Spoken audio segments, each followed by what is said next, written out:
आज हम वर्तमान युग में आध्यात्मिक चिंतन की श्रृंखला के तहत गीता के 11वें अध्याय के श्लोक संख्या 5 की व्याख्या कर रहे हैं। भगवान का अपने अंदर देवता, मनुष्य, पशु, पक्षी आदि समस्त चराचर प्राणियों तथा अनेक आश्चर्यप्रद दृश्यों सहित संपूर्ण जगत देखने की आज्ञा देना तथा दिव्य दृष्टि प्रदान करने का वचन देना।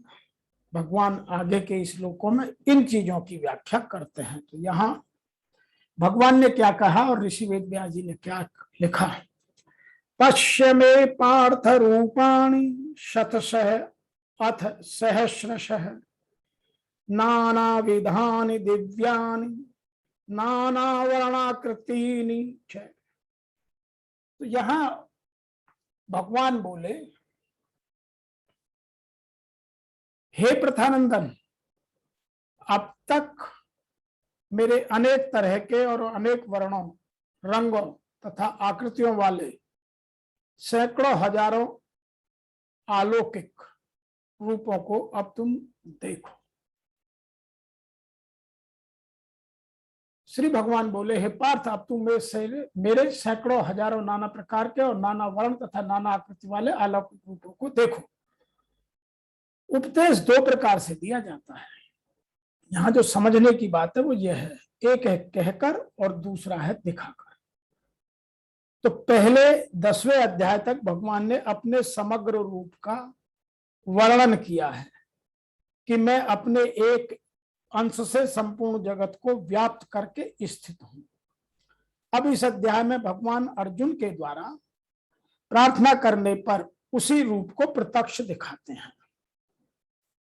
तो यहां भगवान ने उनको कहा है कि तुम मेरे विभिन्न रूपों को देखो। इन इंग्लिश,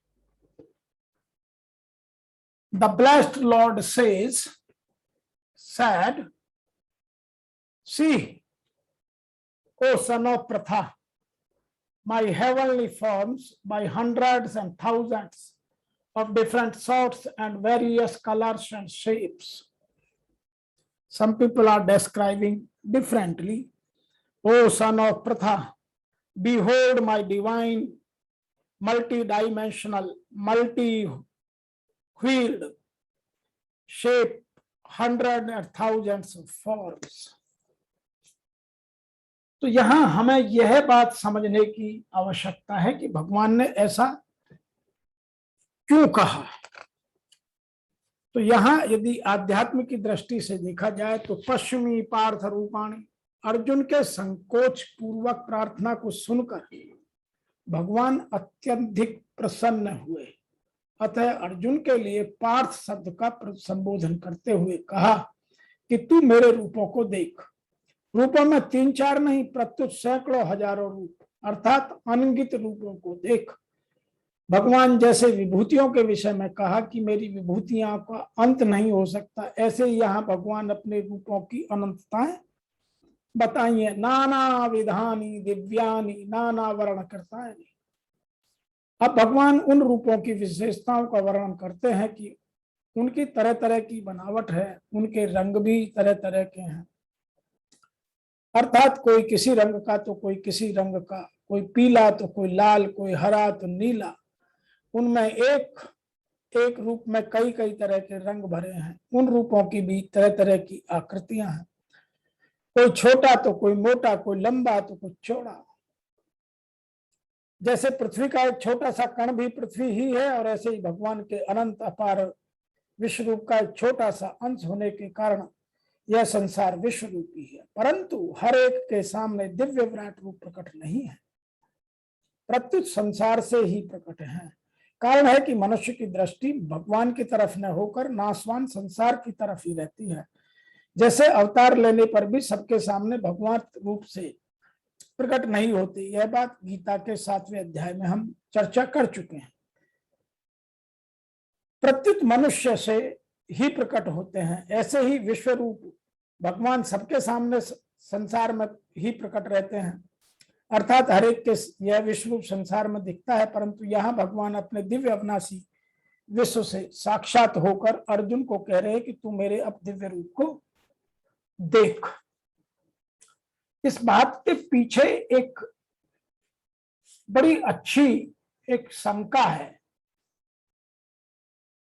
और वह यह है कि यहां भगवान ये कहना चाहते हैं कि हे अर्जुन,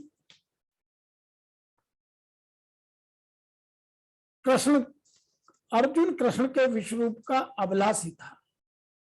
वो कहते हैं कि हे अर्जुन, तुम मेरे विश्व रूप को देखना चाहते हो, जो दिव्य होकर भी दृश्य जगत के लाभार्थ प्रकट होता है। फलतः वह प्रकृति के अस्थायी काल द्वारा प्रभावित है। जिस प्रकार प्रकृति अर्थात माया प्रकट अप्रकट होती रहती है, उसी तरह कण कण यह विश्व रूप भी प्रकट तथा अप्रकट होता रहता है। यह कृष्ण के अन्य रूपों की भांति वैकुंठ में नित्य नहीं रहता।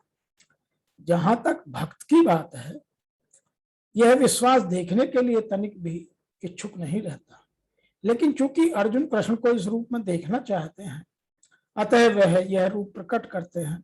सामान्य व्यक्ति इस रूप को नहीं देख सकता। श्री कृष्ण द्वारा शक्ति प्रदान किए जाने पर ही, अर्थात दिव्य दृष्टि दिए जाने पर ही अर्जुन इन रूपों को देख पाया।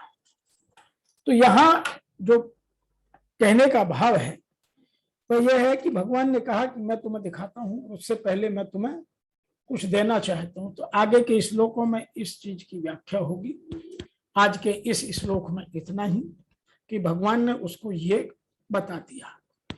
अब नए श्लोक की व्याख्या करते हैं। तब तक के लिए आप सबको मेरी ओर से, मेरी संस्था की ओर से सादर जय श्री कृष्ण।